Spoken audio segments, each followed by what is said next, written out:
नाज़रीन, अली अमीन गंडापुर साहब एक मरतबा फिर से खबरों के अंदर जो है वो आ गए हैं। तुम भारत के लिए काम कर रहे हो और अगर तुम्हारे अंदर हिम्मत है तो मेरा सामना करके दिखाओ। पहले मुझे जरा ढूंढने दें आप कौन है, उसके बाद जो है ना मैं आपको फिक्स कर दूंगा। ये क्या मतलब है फिक्स करने का? बदमाश हैं आप।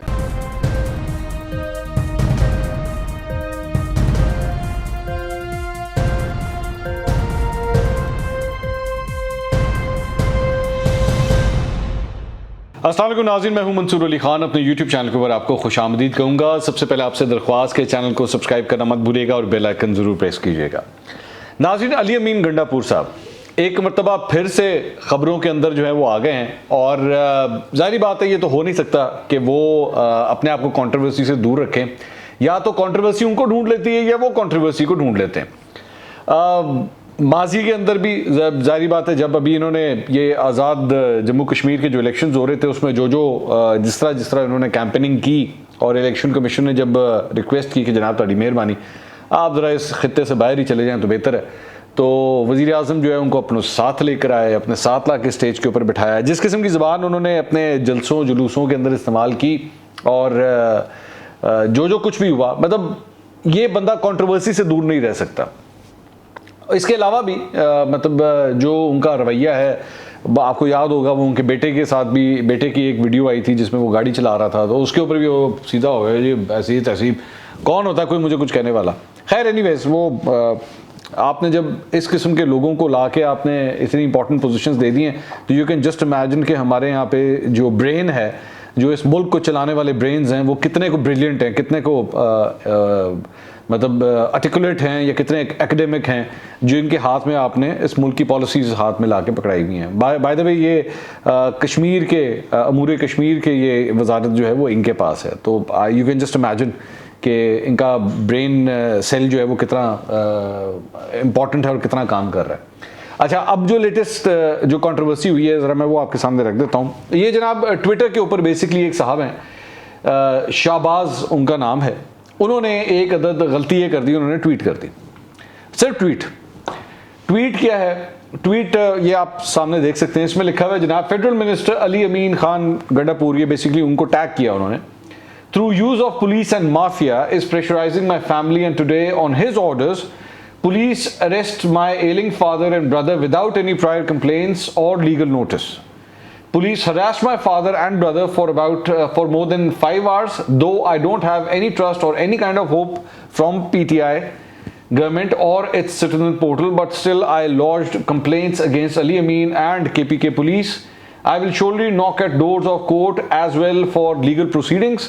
If there is any iota of shame left in this government, they should ask their minister to not indulge in individual matters and not to take law in hands. Is this the mafia Imran Khan always speak of, or those who are with him are free to do, harass and force anyone they want? I have trust in constitution and courts and I will surely knock at doors of court again against Ali Amin and KPK police. अब मैं इसका ज़रा जल्दी से एक तर्जुमा अगर आपको कर दूँ, वो ये फरमा रहे हैं जनाब ये साहब कि मेरी जो ये शिकायत है अली अमीन गंडापुर साहब के ख़िलाफ़, क्योंकि उनके वजह से पुलिस जो है वो एक माफिया का किरदार अदा कर रही है और उन्होंने उनके ऑर्डर्स के ऊपर पुलिस ने मेरे वालिद साहब और मेरे भाई को जो है आज बग़ैर किसी कंप्लेन के, बग़ैर किसी नोटिस के उठा लिया।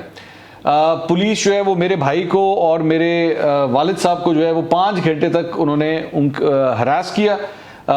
वैसे तो मैं पाकिस्तान तहरीक इंसाफ और इस सिटीजन पोर्टल के अंदर कोई ज़्यादा ट्रस्ट नहीं करता, लेकिन फिर भी I have launched the complaints against Ali Amin Gandapur और KPK पुलिस, ये उन्होंने बैठ के किया।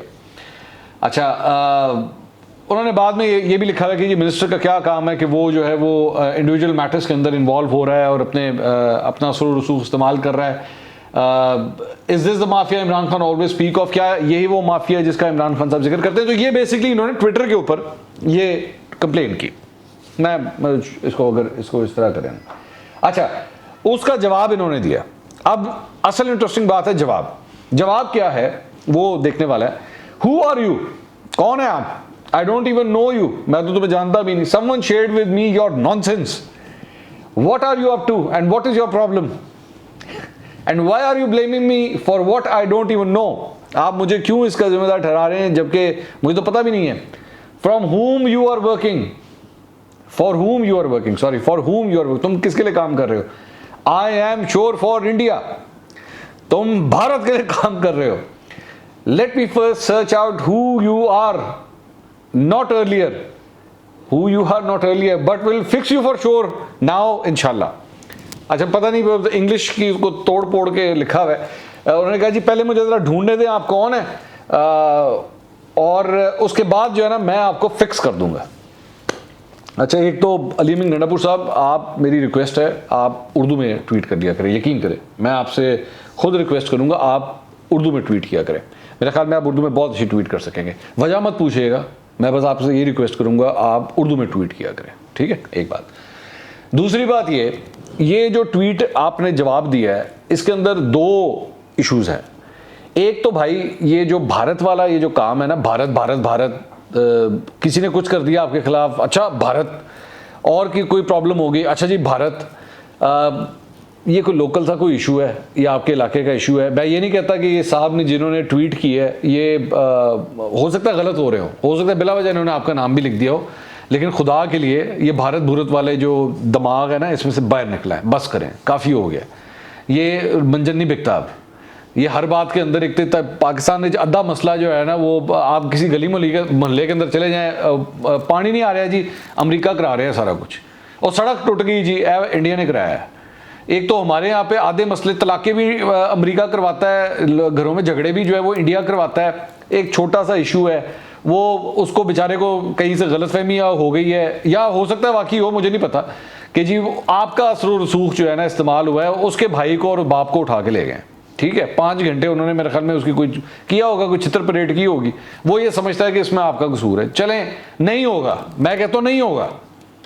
ये क्या तरीका है जवाब देने का कि जी इसके अंदर तो इंडिया होगा तो मैं तुम्हें फिक्स करता हूँ. ये क्या मतलब है फिक्स करने का? बदमाश हैं आप. ये क्या तरीका है बात करने का? और अभी ये तो आप सोशल मीडिया प्लेटफॉर्म के ऊपर बात करें, आप वैसे किस तरह बात करते होंगे लोगों के साथ? मतलब सोशल मीडिया प्लेटफॉर्म के ऊपर लाखों लोग आपको फॉलो कर रहे हैं. सोशल मीडिया है भाई ये, यहाँ पे आप जो लिख रहे हैं, जो बोल रहे हैं, वो आराम से लोग पढ़ सकते हैं आपके बारे में कि आप क्या कह रहे हैं. ये किसी बंद कमरे में आप बात नहीं कर रहे. तो आप ओपनली सोशल मीडिया के ऊपर ये ज़बान इस्तेमाल कर रहे हैं कि जी I will fix you. What do you mean by you will fix him? क्या मतलब है इस बात का? आपको या तो अंग्रेजी नहीं आती, मैंने इसीलिए आपसे कहा था आप काइंडली उर्दू में बोल दिया करें. और ये फिक्स यू का मतलब आपको पता है क्या होता है? ये तड़ी लगाते हैं, ये इसका मतलब ये होता है. ये क्या आप तड़ी लगा रहे हैं आप?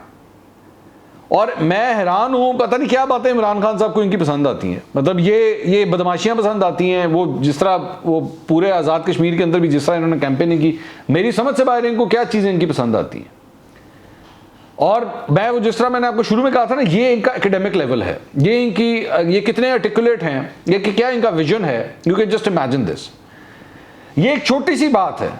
अब हमें 36,000 लोग सोशल मीडिया के ऊपर अपनी अपनी बातें करते रहते हैं, वो बोलते रहते हैं. मतलब कभी भी इस तरह बैठ के किसी को तड़ियाँ नहीं लगाई, किसी तरह इस तरह बैठ के जवाब नहीं. तेन मैं देख लांगा, तेन मैं कर लांगा, ये क्या तरीका है बात करने का?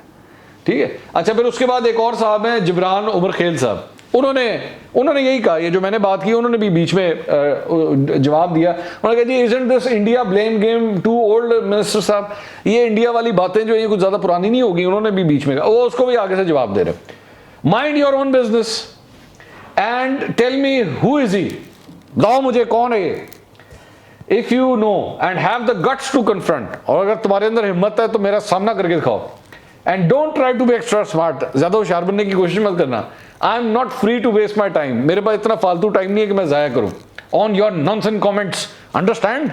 ये लगता है क्लास 4 का कोई बच्चा बैठ के अपनी क्लास के अंदर लड़ रहा है. सीरियसली, ये जिस तरह ये बैठ के सोशल मीडिया के ऊपर बैठते हैं ना, आई स्वेयर, मेरी रिक्वेस्ट है, मेरी पाकिस्तान तरीके इंसाफ वालों से रिक्वेस्ट है, और यार खुदा के लिए ये अमूर कश्मीर का वजीर है भाई, और इसको पूरी दुनिया देखती होगी. ठीक है, इसको सारे बैठ के ये देखते होंगे ये क्या लैंग्वेज लिख रहा है यार. इसको लोग बैठ के देखते होंगे कि ये जब क्या कहते हैं, मतलब कश्मीर के हवाले से कोई बात करता होगा, गिलगित बल्तिस्तान के हवाले से बात करता होगा, हमारा एक इतना बड़ा मसला है, पूरी दुनिया देखती होगी. जस्ट इमेजिन कि इस वक्त इंटरनेशनल स्टेज के ऊपर ये इस किस्म की जो कन्वर्सेशन जब लोग देखते होंगे, ये क्या इमेज जाता होगा हमारा. मैं मत हटाएं, मुझे पता है आपने नहीं हटाना, मत हटाएं. आप ज़ाहिर बंदे तो है ही नहीं ना. बंदे हमारे पास है ही नहीं, वो ही आपस में बैठ के म्यूजिकल चेयर चल रही है, उन्हें चुक के उठे रखता है, उन्हें चुक के उठे रखता है, इसको यहाँ पे कर दिया, चल भाई आज तू रेलवे का, चल आज से तू उधर दाखिला में चला जाए, तू दाखिला वाला है, अच्छा तू आज से जो है ना जहाज संभालना शुरू हो जाए, हवाबाजी में आ जाए, अच्छा तू हवाबाजी वाला, चल तू एक काम कर, तू ओवरसीज में आ जाए, ये जो ओवरसीज वाला है जो है ना इसको इधर शिफ्ट कर दो, ये म्यूजिकल चेयर चल रही है, मत टाइम, मैं ये नहीं कहता मत रहे, इनका ट्विटर अकाउंट बंद करवा दें, बस इतना कर दें, इनका ट्विटर अकाउंट बंद कर दें, इनका सोशल मीडिया बंद कर दें, इनसे कहा यार खबरदार आज के बाद तुमने कुछ नहीं लिखना, ठीक है। मजाक उठता है हमारा, मजाक उठता है, पूरी दुनिया देखती है। प्रेस रिलीज का दौर बड़ा अच्छा था, प्रेस रिलीज के अंदर ये होता था, आपका एक पीआरओ होता था, वो बैठ के जो है वो आपकी तरफ से एक तहरीर लिख देता था, उसमें पता ही नहीं लगता था कि मिनिस्टर साहब का दिमाग कितना को बड़ा है, वो एक अच्छी सलीस उर्दू के अंदर जो है वो मीडिया को भेज देता था, लगता यही था कि जनाब ये मिनिस्टर साहब के अपने अल्फाज है, लोगों को नहीं पता कि कितना को लेवल है। मैं इनकी बात नहीं कर रहा, मैं जनरली बात कर रहा हूँ, ये मत समझिएगा। लेकिन सोशल मीडिया के ऊपर आके ये हो गया कि जनाब ये प्रेस रिलीज आपके हाथ में आ गई, ठीक है, अब आप खुद बैठ के टाइप कर लेते हैं। अब जब आप टाइप करते हैं तो पता लगता है क्लास 4 का बच्चा लड़ रहा है आपस में, क्लास का 4 का बच्चा का मैं नहीं छोड़ूंगा तुम्हें, मैं लड़ पड़ूंगा तुम्हारे साथ। तो ये खुदा के लिए इनको कोई समझाएं, ये पहले ही इतने कंट्रोवर्शियल हैं, दुनिया जहान की कंट्रोवर्सीज उन्होंने इकट्ठी की हुई हैं, ठीक है, ऊपर से ये ज़रा तड़ियाँ देखें ज़रा, आई विल फिक्स यू, ठीक है, और इंडिया वाली बात है। मैं दूसरी एक और जो बात मैंने करनी थी, ये तो खैर बात किसी और तरफ चली गई, जो दूसरी एक सीरियस बात करनी थी, इमरान खान साहब के हवाले से आज उन्होंने एक टर्किश टेलीविज़न को जो है वो इंटरव्यू दिया, TRT को। उसमें उन्होंने कहा है कि जनाब हम तहरीक तालिबान पाकिस्तान के साथ जो है वो मुज़ाकरात कर रहे हैं, करना चाहते नहीं है, कर रहे हैं, उन्होंने ये बात कही है। अच्छा, ये जो कर रहे हैं इसमें इशू ये है कि पार्लियामेंट को इसके बारे में कुछ नहीं पता, ठीक है, आप किन बेसिस के ऊपर कर रहे हैं, किस गाइडलाइंस के अंदर कर रहे हैं, किन TORs के अंदर ये मुज़ाकरात कर रहे हैं, किसी को कुछ नहीं पता। लेकिन ये पता है कि रियासत पाकिस्तान इस वक्त तहरीक तालिबान पाकिस्तान के साथ मुज़ाकरात कर रही है और अफगानिस्तान के अंदर कर रही है, जो एग्जैक्टली आज प्राइम मिनिस्टर ने बात कही है। मेरे लिए सबसे इंपॉर्टेंट बात यह है कि पाकिस्तान के अंदर जो 70-80 हज़ार शहादतें हुई हैं, क्या उन ख़ानदानों को इंसाफ मिलेगा? क्या उनके हवाले से उनके जो प्यारे ये दुनिया छोड़ के चले गए, उनको वो इंसाफ मिलेगा? क्योंकि इमरान खान साहब आज ये कह रहे हैं कि अगर आप हथियार डाल दें तो और कानून के दायरे के अंदर आ जाएं तो सब ठीक है, हम आपके लिए माफ़ी जो है वो मिल सकती है। क्या पाकिस्तान ने ये सारी कुर्बानियाँ इसलिए दी थी? और अगर तो ये सब कुछ पार्लियामेंट ने ये फैसला किया है तो ये सब कुछ पहले पार्लियामेंट में डिस्कस होना चाहिए कि किस TORs के तहत आप तहरीक तालिबान पाकिस्तान से मुज़ाकरात कर रहे हैं। क्योंकि अगर आपने पार्लियामेंट को, जो कि अवामी नुमाइंदों को आपने इस सिलसिले में कॉन्फिडेंस में नहीं लिया हुआ, तो ये आपके लिए बहुत बड़ा बैकफायर हो सकता है, ये ज़हन में रखिएगा। क्योंकि कल अवाम आपसे ये सवाल कर सकती है कि हमने इतनी जानें जो गवा दी वो इस दिन के लिए थी। अगले व्लॉग में दोबारा मुलाकात होगी। अल्लाह हाफ़िज़।